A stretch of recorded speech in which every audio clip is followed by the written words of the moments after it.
감사합니다. 고맙습니다. 오늘 저녁 실전사주반 시작하도록 할게요. 자, 시즌 12번째 557강입니다. 이 강의는 사라지는 게 아쉽다. 다시 한번 되살려서 복원을 하고 싶다 하는 주제를 제가 다시 갖고 와서 일종의 리프레시하게 다시 주제를 재강의하는 내용입니다. 이 강의는 그 시즌 네 번째 한 150 몇 강 정도에서 강의가 됐던 내용이에요. 나는 혹시 에너지 뱀파이어인가? 라는 제목으로 2019년에 강의를 했던 내용인데 그 내용의 주제를 다시 한번 따와서 다시 한번 그 강의를 좀 해볼까 합니다. 자, 557강 5년 전에 강의했던 내용을 다시 한번 좀 살려서 이 주제를 살립니다. 557강은 제목이 감정도둑 에너지 뱀파이어 멀리하기라는 내용의 주제입니다. 에너지 뱀파이어라는 말을 예전에는 그런 용어가 없었는데 그 미국에 있는 심리학자 정신과 의사인 발음이 어려워.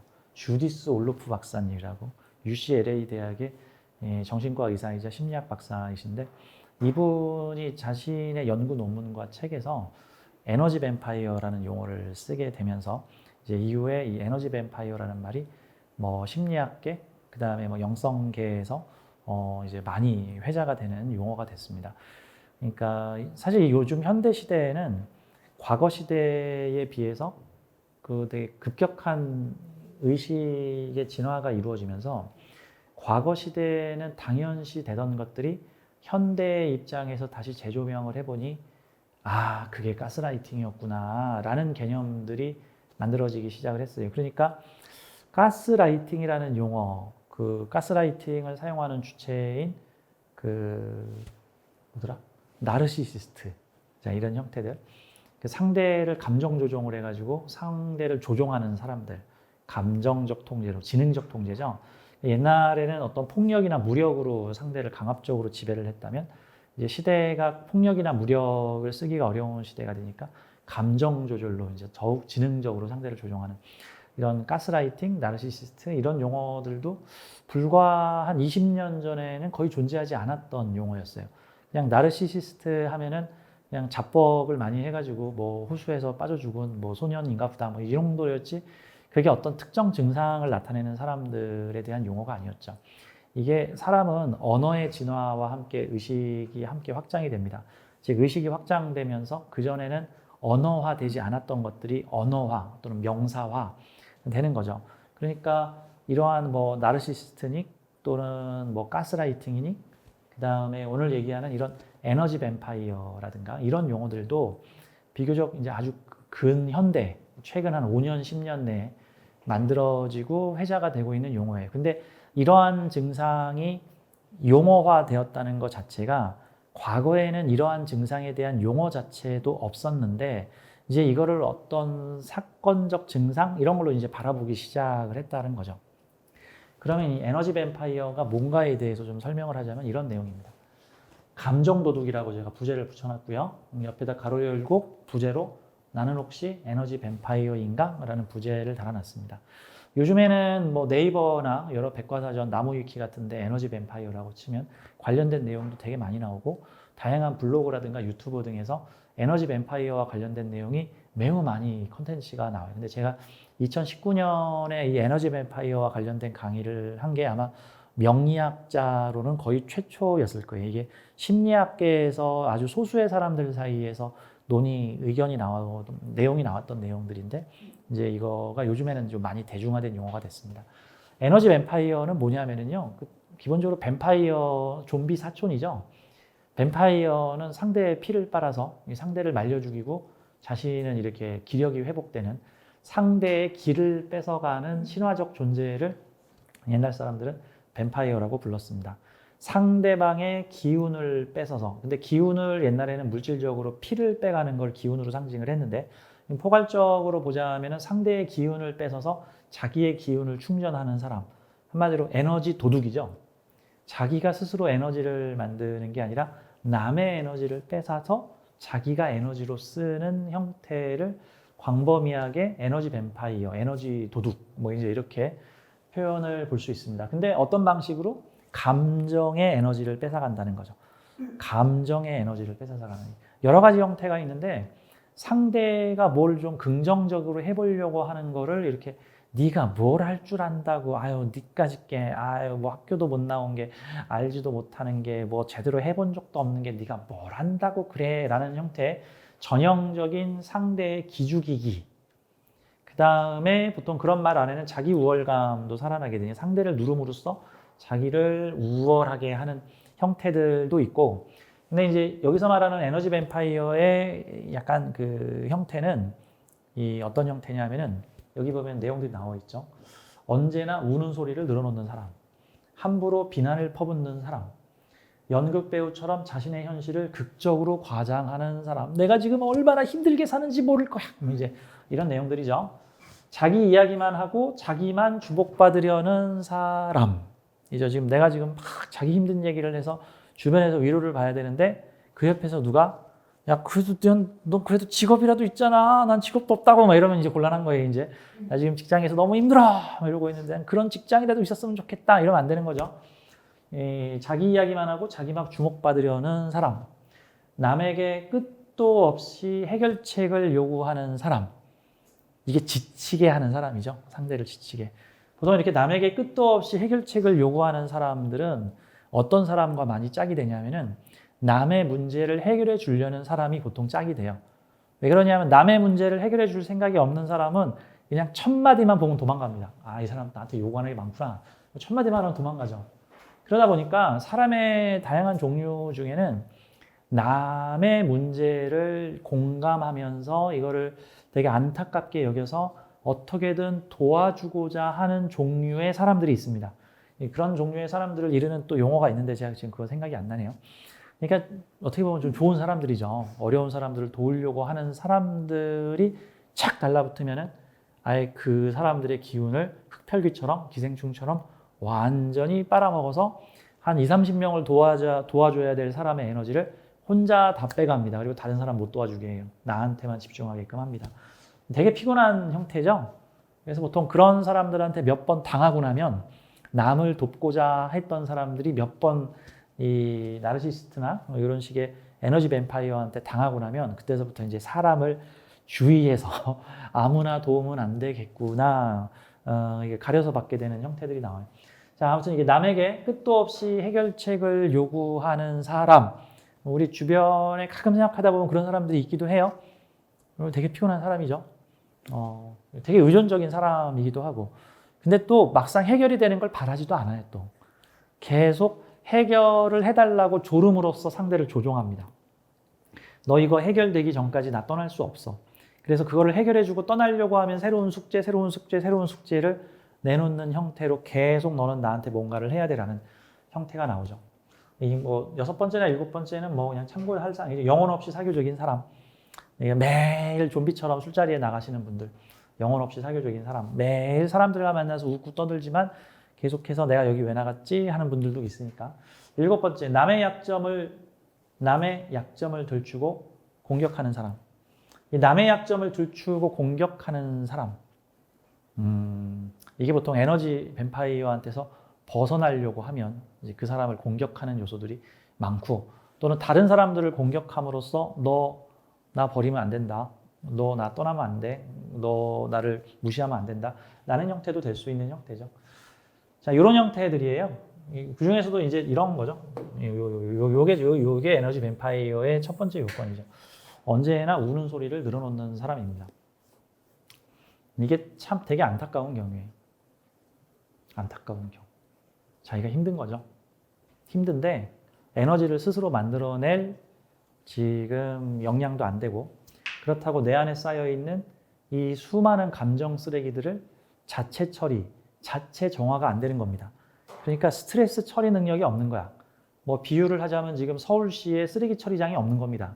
서울시에 쓰레기 처리장이 없다라고 가정을 해봐. 그럼 인천시에 넘기든지 군포시에 넘기든지 어디죠 강원시에다 넘기든지 어디 충청시에다 넘기든지 정 안 되면 어디 저기 서해바다에 투기를 하든지 해야 되는 거죠. 자, 쓰레기를 넘기는 거야. 이거 내가 처리해야 될 사항인데 내가 처리해야 될 이 감정 쓰레기. 일반적으로 이 스트레스가 과부하가 걸리게 될 경우 생길 수가 있어요.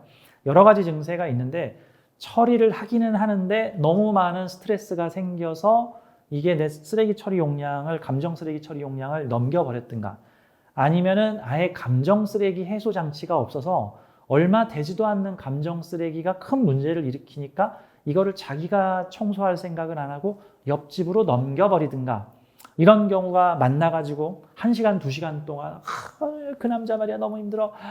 시어머니가 날 너무 힘들게, 누구누구가 날 너무 힘들게, 회사 동료가 날 너무 힘들게, 누구누구 월세를 받으러 온 집주인이 나를 너무 힘들게, 직장에 누구가 날 너무 힘들게 하는 다양한 이야기들로 자기 감정 쓰레기를 넘깁니다. 내 얘기를 들어줘 같은 거죠. 이게 아마도 징징댄다 뭐 이렇게도 표현을 하는 건데, 이제 그거를 배출하는 행위가 일종의 감정 쓰레기를 배출하는 행동입니다.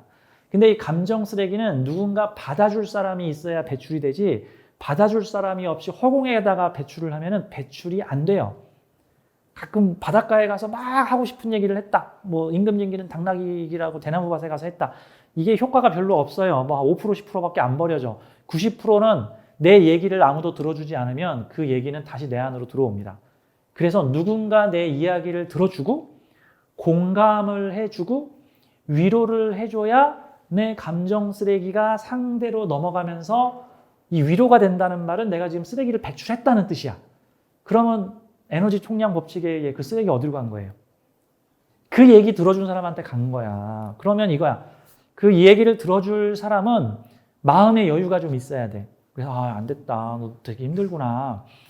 그러려면 그 사람보다 내가 처지가 좀 더 나아야겠죠. 근데 그 사람보다 내가 처지가 좀 더 안 좋아. 그럼 막 화나겠죠. 화나겠죠.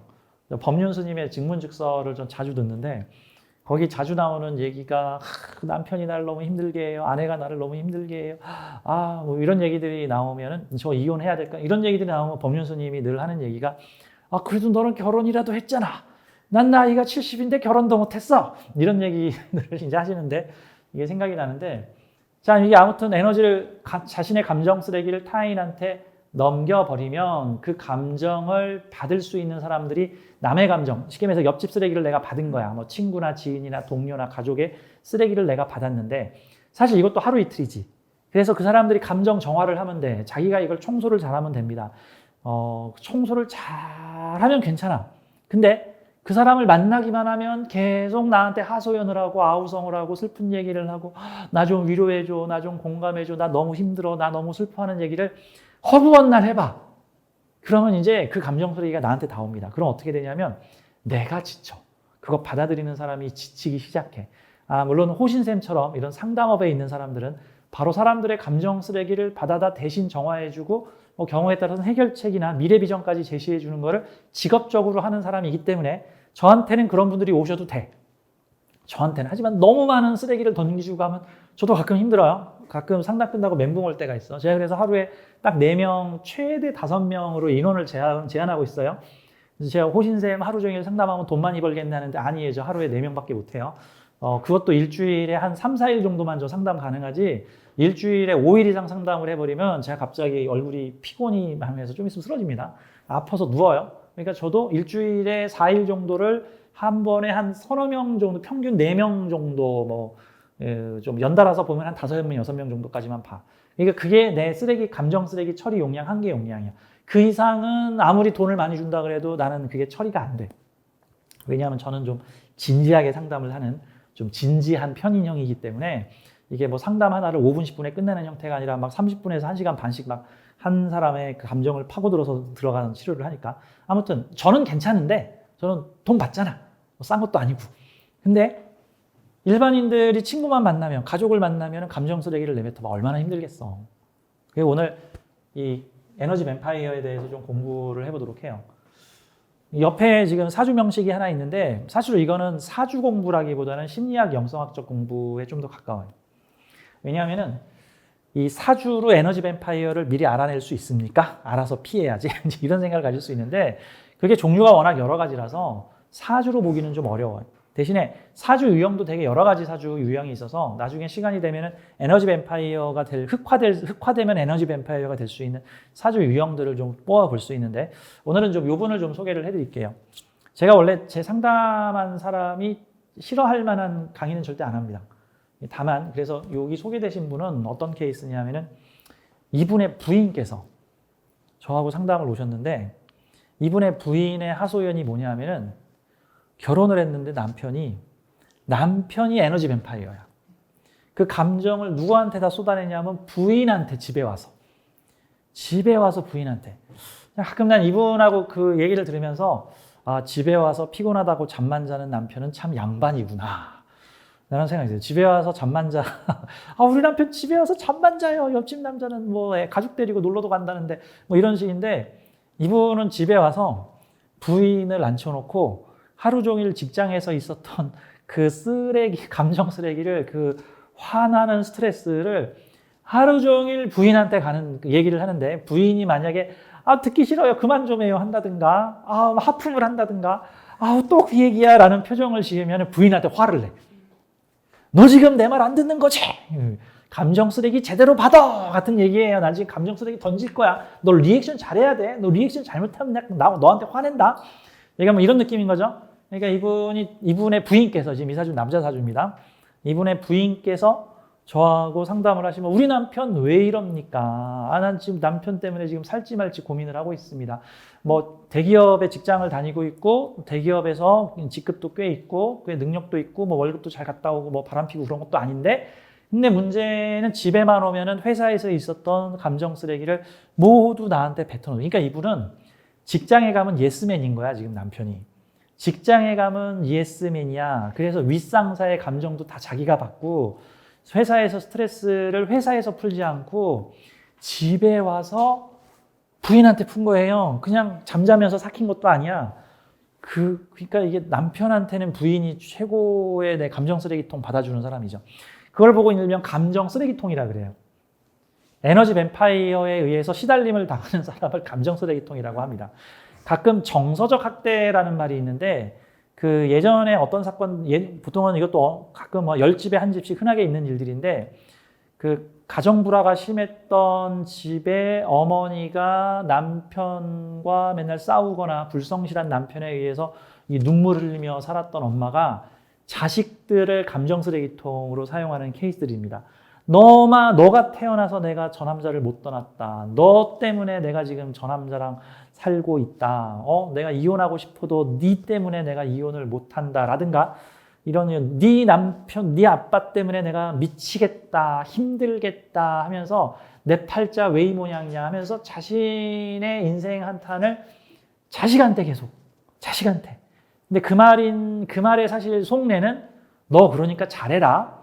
너 내 말 잘 들어야 돼. 너 내가 하라는 대로 해야 된다. 너 나중에 나 배신 때리면 안 된다. 이 엄마 이렇게 불쌍하다. 나 이렇게 불쌍하지만 나 너 때문에 살았다. 너 공부 잘해야 된다. 너 대학 가야 된다. 너 저 남자는 내가 정한 사람한테 시집가라. 뭐 이런 등등이 되겠죠. 이것도 일단은 그런 것들이 숨어 있단 말이에요. 그러니까 그런 부모의 그걸 보고 이제 이게 적당하면 다행인데 이게 심하면 부모의 정서 학대예요. 자신의 감정을 자식한테 넘긴 거야. 사실 이게 아이들의 감정 정화가 안 될 때 어머니가 그걸 대신 받아줘야 되는데 그래서 자식이 어머니한테 하소연을 하면 아이고 우리 딸 힘들구나. 아이고 우리 아들 힘들었구나. 아이고 엄마는 네 편이다. 내가 그 친구 가서 혼내줄까? 아유 너 학교에서 힘들겠구나. 좀만 참자. 뭐 이래줘야 되는데 아유 엄마 힘들다. 엄마 네 아빠 때문에 못 살겠다. 엄마 이 돈 갖고 어떻게 우리 살림하냐. 이래버리면은 그것도 일종의 자녀를 자기 감정 쓰레기통으로 쓴 거예요.